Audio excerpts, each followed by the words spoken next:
नमस्कार दोस्तों, मैं शुभेंद्र सिंह चौहान आप लोगों का स्वागत करता हूं इस सेशन के अंदर। एक बहुत ही इंपॉर्टेंट खबर अभी हम लोगों को देखने को मिल रही है। हुआ कुछ ऐसा है कि दिल्ली के अंदर एनुअल पुलिस मीट हुई, जिसके अंदर 15 रिपोर्ट जो है वो पेश की गई। जिसके अंदर एक रिपोर्ट के अंदर ये बताया गया कि इंडियन आर्मी के द्वारा लगभग 65 पेट्रोलिंग पॉइंट में से 26 पेट्रोलिंग पॉइंट के ऊपर कोई भी पेट्रोलिंग नहीं की गई, जिसके कारण से भारत के कंट्रोल से लगभग 26 पेट्रोलिंग पॉइंट जो है वो छूट चुके हैं। अब ये सब कैसे हुआ उसे समझना है तो पहले ये समझो कि यार ये पेट्रोलिंग पॉइंट क्या होता है। तो पहले बात करते हैं भाई साहब के पेट्रोलिंग पॉइंट क्या होते हैं।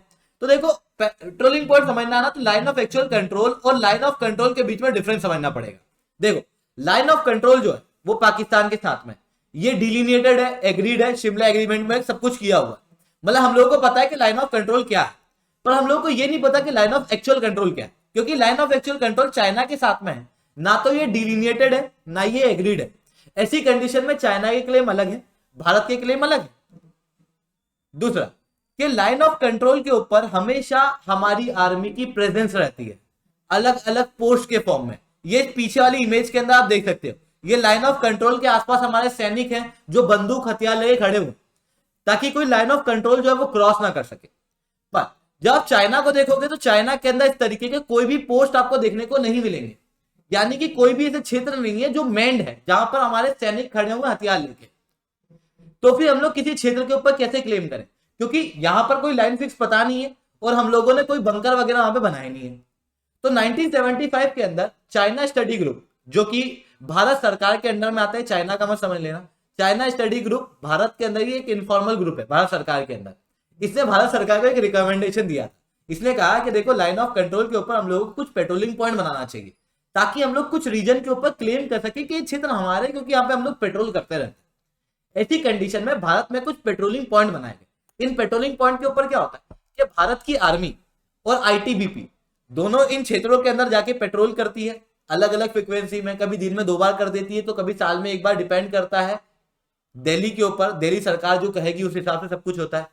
और जब पेट्रोलिंग वहां पर की जाती है तो जिन क्षेत्रों में हम लोग पेट्रोलिंग करते हैं वो चाइना की आर्मी देखती है, और हम लोग को ये क्लियर कर देते हैं चाइना की आर्मी को कि ये क्षेत्र जो है वो भारत का है। इस तरीके से हम लोग क्लेम करते हैं। इन केस अगर ऐसा हो जाए कि हमारी आर्मी वहां पहुंची और चाइना के लोगों ने हमको देखा नहीं, तो हम लोग क्या करते हैं, हमारी आर्मी क्या करती है, वहां पर सिगरेट के डब्बे फेंक देती है या फिर फूड के पैकेट फेंक देती है, जिसके कारण से ये लगे कि हम लोग यहाँ पे पेट्रोल करके गए। भारत यहाँ पे रेगुलर पेट्रोल करता है, यानी कि ये क्षेत्र हमारा है। ठीक है, इस तरीके से भारत किसी भी क्षेत्र के ऊपर क्लेम करता है। दूसरा, इस पेट्रोलिंग पॉइंट के अंदर आप देखोगे तो अलग अलग नंबर दिए होते हैं कि patrolling point 15, patrolling point 10, patrolling point 13। ये क्या होता है? देखो, लाइन ऑफ एक्चुअल कंट्रोल के अंदर हम लोग को नहीं पता लाइन ऑफ एक्चुअल कंट्रोल हकीकत में है क्या, पर हमारे सैनिकों को हम लोग यहां पर भेजते रहते हैं। अब कैसे भेजेंगे कि भाई वहां चले जाना, वहां से जाके राइट ले लेना, ऐसा तो नहीं बताएंगे ना। कुछ प्रॉपर जगह होना चाहिए, कुछ एड्रेस होना चाहिए किसी पॉइंट का। कुछ जगह के एड्रेस है, जैसे नाला जंक्शन, सबको पता नाला जंक्शन क्या है, पर कुछ क्षेत्र ऐसे जिनका पता ही नहीं कि क्या है। तो उन्हें क्या किया हुआ है, पेट्रोलिंग पॉइंट नाम दिया हुआ है कि पेट्रोलिंग पॉइंट 1 है, पेट्रोलिंग पॉइंट 10A है, पेट्रोलिंग पॉइंट 15 है। तो ये एक एड्रेस के रूप में काम करते हैं। ठीक है, तो इस तरीके से हम लोग को पेट्रोलिंग पॉइंट देखने को मिलते हैं। मतलब पेट्रोलिंग पॉइंट के 2 काम है, पहला क्या, एक एड्रेस के रूप में, और दूसरा किसी क्षेत्र के अंदर हमारा क्लेम जो है वो स्थापित करने में। हम लोग एक और तरीके से हमारे क्लेम स्थापित करते हैं। होता क्या है कि भारत के कई सारे पास्टर्स होते हैं, मतलब ये जो भेड़ बकरी चलाने वाले लोग होते हैं, जो भारत के एलएसी के आसपास वाले गांवों के अंदर रहते हैं, उन्हें इन पेट्रोलिंग पॉइंट के आसपास ग्रेजिंग करने के लिए अलाउ किया जाता है, ताकि चाइना की आर्मी ने देख ले और समझ जाए कि अच्छा, वहां पर भारतीय लोग जो है वो काम कर रहे हैं, इसका मतलब वो क्षेत्र भारतीय है। ठीक है, हालांकि हम लोग चाइना वाले क्षेत्र के अंदर एंटर नहीं करते। इस तरीके से हम लोग हमारे रीजन के अंदर क्लेम करते हैं, हम लोग चाइना के रीजन में नहीं करते। अगर हम लोग किसी दिन चाइना के रीजन में पहुंच जाएंगे तो हमारे बीच में क्लैश हो जाएंगे। ठीक है, तो इस तरीके से हम लोग को पूरा सिस्टम जो है वो देखने को मिलता है। अब सवाल उठता है कि भारत के हाथ से पेट्रोलिंग पॉइंट छूटे कैसे, उसे मैं समझाऊंगा, बट उसके पहले आप लोग ना मेरे साथ में SRC10 टेलीग्राम ग्रुप के ऊपर जुड़ जाओ। मेरे क्लास की अपडेट, पीपीटी, पीडीएफ सब कुछ आपको वहां पर मिल जाता है। इसके अलावा रोज सुबह 8 बजे द हिंदू एनालिसिस की क्लास मेरे द्वारा पाथफाइंडर चैनल के ऊपर लाइव ली जाती है। कुछ क्या करो कि इस क्लास के अंदर मेरे साथ में लाइव जुड़ो। इसके अलावा अगर आप लोगों को अनअकैडमी का सब्सक्रिप्शन लेना है तो आप लोग बिल्कुल से ले सकते हो। अभी 20% तक का डिस्काउंट चल रहा है। साथ में अगर आप लोग कोड यूज करोगे SRC10 तो आप लोगों को मेरे द्वारा पर्सनली 1-on-1 मेंटरशिप मिलेगी। याद रखना, मेरा कोड है SRC10। ठीक है, और इस कोड का यूज करने के बाद में आपको मेरे द्वारा मेंटरशिप मिलेगी। इसके अलावा आगे बढ़ने से पहले मैं आप लोगों से एक सवाल पूछूंगा कि इंडिया और चाइना के बीच में रिसेंटली एक जगह पे डिसएंगेजमेंट हुआ, बताओ कहां हुआ? आपके ऑप्शन है hot spring, Demchok region, Depsang plain या इनमें से कोई नहीं। आपको इसका जवाब जो है वो नीचे कमेंट के अंदर देना। तो चलिए दोस्तों, आप समझने की कोशिश करते हैं कि यहाँ पर हकीकत में हुआ क्या। तो रिसेंटली क्या हुआ कि एनुअल दिल्ली के अंदर पुलिस की मीट हुई, एनुअल पुलिस मीट।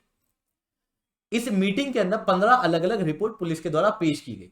मैं यहाँ पर एक कंफ्यूजन क्लियर करना चाहता हूँ। रिसेंटली एक मीटिंग ना इंटेलिजेंस ब्यूरो द्वारा भी कराई गई थी डीजीपी लेवल की, पर जो डीजीपी लेवल की मीटिंग थी जिसके अंदर भारत के प्रधानमंत्री अमित शाह, एनएसए ये सब प्रेजेंट थे, इस मीटिंग के अंदर इस रिपोर्ट को पेश नहीं किया गया। ये दूसरी एक दिल्ली के अंदर पुलिस मीटिंग हुई थी जो हर साल होती है, उस मीटिंग के अंदर एक रिपोर्ट को पेश किया गया जिसके अंदर बताया गया कि ऊपर काराकोरम से नीचे यहां पर आपको चुमार रीजन दिखाई दे रहा होगा।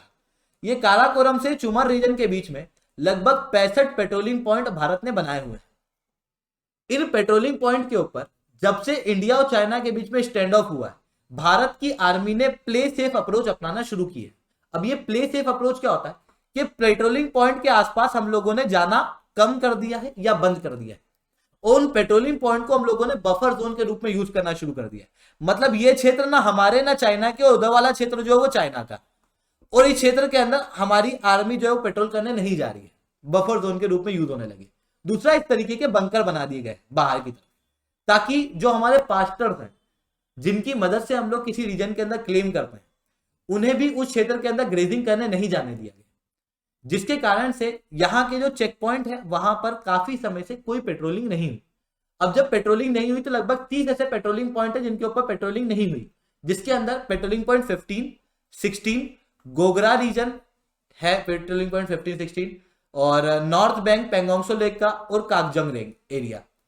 इनके अंदर हम लोगों ने इसलिए पेट्रोलिंग नहीं की क्योंकि यहाँ पे डिसएंगेजमेंट अभी अभी हुआ है, तो यहाँ पे पेट्रोलिंग ना भारत ने करी है ना इन क्षेत्रों के अंदर चाइना ने करी है। पर कुछ पेट्रोलिंग पॉइंट और है, लगभग 26 पेट्रोलिंग पॉइंट है जहां पर कोई डिसएंगेजमेंट कभी हुआ ही नहीं था, जहां पर कोई स्टैंड ऑफ भी नहीं था। इनके अंदर आपको 5 से 17, 24 से 32, 37 से 51, 52, 62 इन पेट्रोलिंग पॉइंट के ऊपर भारत ने, यानी कि भारत की जो आर्मी है, इसने कोई भी पेट्रोलिंग काफी समय से नहीं की, जिसके कारण से चाइना ने अब इन क्षेत्रों पे अपने बंकर वगैरह अपनी आर्मी को खड़ा कर दिया है, और चाइना ने इन क्षेत्रों के ऊपर हमें फोर्स कर दिया है मानने से कि चाइना का इन रीजन के ऊपर क्लेम है, क्योंकि भारत ने काफी समय से यहां पर कोई भी क्लेम नहीं किया, क्योंकि ना यहां से पे हमारे सिविलियन है ना हमारी सिक्योरिटी फोर्सेज आई, जिसकी वजह से भारत और चाइना के बीच की जो लाइन ऑफ एक्चुअल कंट्रोल है, यानी कि जो भारत के कंट्रोल वाला क्षेत्र है वो अब शिफ्ट हो गया और थोड़ा भारत के क्षेत्रों के अंदर आ गया, क्योंकि जो पहले हमारे क्षेत्रों के अंदर पेट्रोलिंग पॉइंट थे उन क्षेत्रों के अंदर अब चाइनीज आर्मी जो है वो कहा जा रहा है, इस रिपोर्ट के अंदर बताया गया है कि वो आ गई है। ठीक है, इसी को कहा जाता है सलामी स्लाइसिंग। सलामी स्लाइसिंग क्या होता है? ये सलामी आपको दिख रही होगी, चाइना के अंदर यूज की जाती है। इसको आप काटते हुए देख रहे होगे, तो एक साथ पूरी नहीं काट दी, ऐसे थोड़ी थोड़ी करके काटी हुई। ठीक है, चाइना क्या करता है, किसी भी क्षेत्र के ऊपर क्लेम करना है, जैसे अगर मान लो लद्दाख चाहिए, तो लद्दाख के ऊपर पूरा क्लेम नहीं करेगा, पहले इतना लद्दाख लेगा, फिर थोड़ा और आगे का लेगा, फिर थोड़ा और आगे का लेगा, फिर थोड़ा और आगे का लेगा। और हम लोगों ने उसकी सलामी स्लाइसिंग के अंदर मदद कर दी, क्योंकि हम लोग किसी क्षेत्र के अंदर पेट्रोलिंग करने गए नहीं, और जब 26 क्षेत्रों के अंदर पेट्रोलिंग करने नहीं गए तो चाइना ने उन क्षेत्रों के ऊपर अब क्लेम करना शुरू कर दिया, जिसके कारण से इंडिया और चाइना के बीच में इन क्षेत्रों को लेकर और डिस्प्यूट देखने को मिल सकते हैं।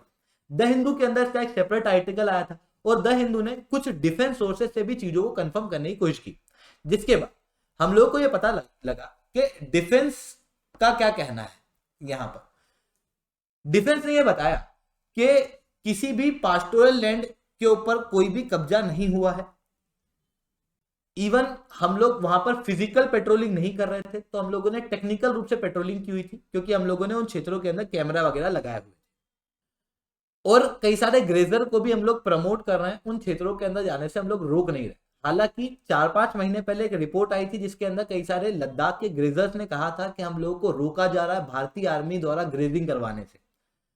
तो यहां पर ये कहा गया कि कोई भी पास्टोरल लैंड जो है वो लॉस नहीं हुए। इवन डिफेंस के द्वारा खुद ही ये कहा गया है कि 65 पेट्रोलिंग पॉइंट हैं, जिसके अंदर से रिसेंटली पेट्रोलिंग पॉइंट 15 के अंदर से डिसएंगेजमेंट हुआ है। मतलब डिस्प्यूट जो है वो अलग अलग पेट्रोलिंग पॉइंट के ऊपर रहते हैं, लाइन ऑफ एक्चुअल कंट्रोल क्या है नहीं पता, पर पेट्रोलिंग पॉइंट क्या है ये हमको पता है, और पेट्रोलिंग पॉइंट के ऊपर तो हमारा ही क्लेम है ये भी हमको पता है। मतलब sacrosanct line of actual control नहीं है, बल्कि पेट्रोलिंग पॉइंट है, और पेट्रोलिंग पॉइंट को बचाना काफी ज्यादा अनिवार्य है। ये patrolling point China study group की गाइडलाइन के बाद में बनाए गए थे। ठीक है, तो दोस्तों आज के लिए यहीं तक रखते हैं। लेक्चर कैसा लगा लाइक करो, लेक्चर बहुत अच्छा लगा तो SRC10 कमेंट करो। अगर आप लोगों को अनअकैडमी के ऊपर सब्सक्रिप्शन लेना है तो आप लोग कोड यूज कर सकते हो SRC10। SRC10 कोड का यूज करने के बाद में आप लोगों को मेरे द्वारा पर्सनली 1-on-1 मेंटरशिप मिलेगी, जहां पर मैं आप लोगों को बताऊंगा आपको क्या पढ़ना है, किस तरीके से पढ़ना है, हर एक चीज के ऊपर मेरे द्वारा 1-on-1 गाइडेंस आप लोगों को दी जाएगी। तो जाओ सब्सक्राइब करो, SRC10 कोड का प्रयोग करो। आज के लिए इतना ही दोस्तों, जय हिंद जय भारत।